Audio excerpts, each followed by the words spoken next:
എല്ലാവർക്കും പുതിയൊരു വീഡിയോയിലേക്ക് സ്വാഗതം. ഒരു വ്യക്തിയുടെ ജീവിതത്തിൽ ഏറ്റവും കൂടുതൽ സ്വാധീനം ചെലുത്തുന്ന ഒരു ഗ്രഹമാണ് വ്യാഴഗ്രഹം. നമ്മുടെ ജീവിതത്തിൽ ദൈവാധീനം എന്ന് പറയുന്നത് ഒരു പ്രധാന ഘടകം തന്നെയാണ്. എന്ത് കാര്യം ചെയ്യുമ്പോഴും ദൈവാധീനമുണ്ടെങ്കിൽ അത് പരിപൂർണ വിജയത്തിൽ എത്തുന്നതാണ്.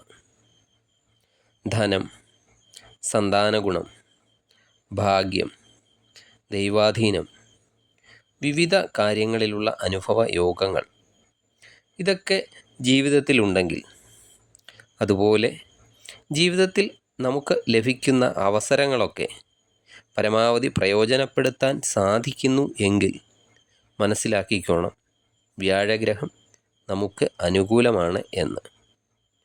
നിങ്ങളുടെ ജാതകത്തിൽ മറ്റെല്ലാ ഗ്രഹങ്ങളും പ്രതികൂലം ആണെങ്കിലും വ്യാഴം മാത്രം അനുകൂല സ്ഥാനത്ത് ആണെങ്കിൽ ജീവിത വിജയം നേടാൻ സാധിക്കുന്നതാണ്. മറിച്ച് മറ്റെല്ലാ ഗ്രഹങ്ങളും വളരെ അനുകൂല സ്ഥിതിയിലും വ്യാഴം മാത്രം പ്രതികൂല സ്ഥിതിയിലും ആയാൽ അനുഭവ ഗുണം കുറയുന്നതും ആണ്. അതായത് നിങ്ങൾക്ക് സകല സൗഭാഗ്യങ്ങളും ഉണ്ടായാലും അത് അനുഭവിക്കാൻ ഒരു യോഗം ഇല്ലാതെ വരിക, ഇതൊക്കെ വ്യാഴത്തിൻ്റെ പ്രതികൂല സ്ഥിതി ആണ്. വ്യാഴത്തിന് അത്രയ്ക്ക് പ്രാധാന്യം ഉണ്ട് ജാതകത്തിൽ. വ്യാഴഗ്രഹം 2025 മെയ് മാസം 14 ഇപ്പോൾ നിൽക്കുന്ന ഇടവം രാശിയിൽ നിന്ന് രാശി മാറി മിഥുനം രാശിയിലേക്ക് വരികയാണ്. ഈ രാശിമാറ്റം മൂലം ഓരോ രാശിക്കാർക്കും പലവിധ ഗുണദോഷ ഫലങ്ങളാണ് ഉണ്ടാകുക.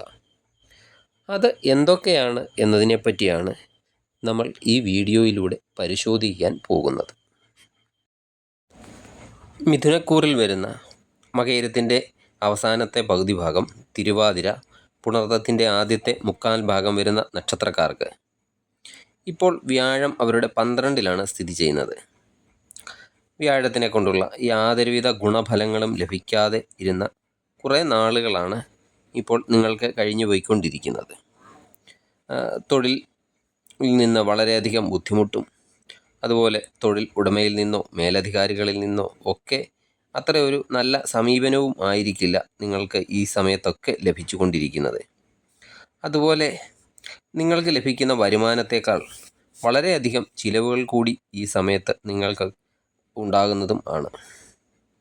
അങ്ങനെ ഒരു കാലഘട്ടത്തിലൂടെയാണ് നിങ്ങൾ കടന്നു പോയിക്കൊണ്ടിരിക്കുന്നത്.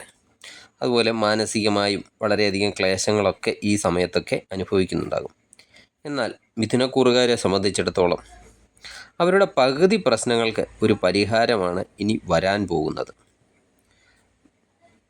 ഈ സമയത്ത് മെയ് 14 വ്യാഴം രാശി മാറുമ്പോൾ ഇപ്പോഴുള്ള ഈ അവസ്ഥകളെല്ലാം മാറി പുതിയൊരു തുടക്കത്തിലേക്കാണ് നിങ്ങൾ കയറാൻ പോകുന്നത്. എങ്കിലും വേറൊരു കാര്യം ഉള്ളത്, വ്യാഴം നിങ്ങളുടെ ജന്മത്തിലേക്കാണ് രാശി മാറുന്നത്. പക്ഷേ 12ൽ നിന്നിരുന്ന വ്യാഴം നിങ്ങൾക്ക് തരുന്ന ഫലത്തേക്കാൾ 10 മടങ്ങ് ഫലമായിരിക്കും, അതായത് ഗുണഫലങ്ങളായിരിക്കും ജന്മത്തിൽ നിൽക്കുന്ന വ്യാഴത്തെ കൊണ്ട് നിങ്ങൾക്ക് ലഭിക്കുന്നത്. നിങ്ങളുടെ ജാതകമൊക്കെ പരിശോധിപ്പിച്ച് വ്യാഴം ഗുണകരമായ അവസ്ഥയിലാണോ അതോ ദോഷകരമായ അവസ്ഥയിലാണോ എന്നൊക്കെ പരിശോധിക്കുന്നത് വളരെയധികം നല്ലതാണ്. അങ്ങനെയൊക്കെ പരിശോധിച്ച് അതിന് വേണ്ടതായ പ്രതിവിധികളൊക്കെ ഇപ്പോഴേ ചെയ്യാൻ തുടങ്ങിയാൽ ഈ വ്യാഴത്തിൻ്റെ രാശിമാറ്റം മൂലം മെയ് 14 ശേഷം വ്യാഴത്തിൻ്റെ രാശിമാറ്റം മൂലം നിങ്ങൾക്ക് എന്തെങ്കിലും ദോഷങ്ങളൊക്കെ ഉണ്ടെങ്കിൽ ആ ദോഷങ്ങളൊക്കെ വളരെയധികം മാറുന്നതാണ്. ദോഷകരമായ അവസ്ഥയിലൊക്കെ വ്യാഴം ജാതകത്തിലൊക്കെ ഉള്ളവർ കൂടുതൽ വ്യാഴപ്രീതിക്ക് വേണ്ടിയുള്ള കർമ്മങ്ങളൊക്കെ അനുഷ്ഠിക്കുന്നതും നല്ലതാണ്. വ്യാഴപ്രീതിക്ക് വേണ്ടി എന്തൊക്കെ കാര്യങ്ങളാണ് ചെയ്യേണ്ടത് എന്നത് ഞാൻ ഈ വീഡിയോയുടെ അവസാനം പറയുന്നതായിരിക്കും. 2025 മെയ് 14 വ്യാഴം രാശി മാറുമ്പോൾ ഇനി മിഥുനക്കൂറുകാർക്ക് എന്തൊക്കെ ഗുണദോഷ ഫലങ്ങളാണ് ഉണ്ടാകുന്നത് എന്നതിനെപ്പറ്റി നോക്കാം. നിലവിൽ തൊഴിലൊക്കെ ഇല്ലാതെ ഇരിക്കുന്നവരാണെങ്കിൽ ഈ കഴിഞ്ഞ സമയത്തൊക്കെ തൊഴിൽ കിട്ടാൻ വളരെയധികം ബുദ്ധിമുട്ടാണ്. അങ്ങനെ ഇരിക്കുന്നവർക്കൊക്കെ ഒരു അല്പം ബുദ്ധിമുട്ടൊക്കെ സഹിച്ചാൽ ജോലി ഈ സമയത്ത് ലഭിക്കുന്നതായിരിക്കും. കുറച്ചുകൂടെ നല്ല രീതിയിലൊക്കെ പരിശ്രമിച്ചാൽ തീർച്ചയായും ഈ സമയത്ത് അവർക്ക് ജോലി ലഭിക്കുന്നതാണ്. അതുപോലെ മേലധികാരികളും മുതിർന്നവരും ഒക്കെയായി എന്തെങ്കിലുമൊക്കെ ചെറിയ വാക്ക് തർക്കങ്ങളും ഒക്കെ ഉണ്ടാകുന്നതാണ്. എങ്കിലും അത് ശ്രമിച്ചാൽ അത് നിങ്ങൾക്ക് ഒഴിവാക്കാനും സാധിക്കുന്നതാണ് ഈ സമയത്ത്. അതുപോലെ ജോലി സ്ഥലത്ത് സംയമനമൊക്കെ പാലിക്കാൻ ശ്രദ്ധിക്കണം. കൂടുതൽ പുരോഗതിയും സമൃദ്ധിയും ഒന്നും ഉണ്ടാകുന്ന കാലമല്ല, എങ്കിലും കഴിഞ്ഞ വർഷത്തെയൊക്കെ അപേക്ഷിച്ച് ഗുണകരമാണ്. അതുപോലെ കൂടുതൽ പുരോഗതിയും സമൃദ്ധിയും ഒന്നും ആഗ്രഹിക്കാതെ നിങ്ങളുടെ പക്കലുള്ള പുരോഗതിയൊക്കെ നിലനിർത്തി കൊണ്ടുപോകാൻ ആയിട്ട് ശ്രദ്ധിക്കണം. അതുപോലെ വരവിനൊക്കെ അനുസരിച്ച് മാത്രം ചിലവ് ചെയ്യാൻ ശീലിക്കുക.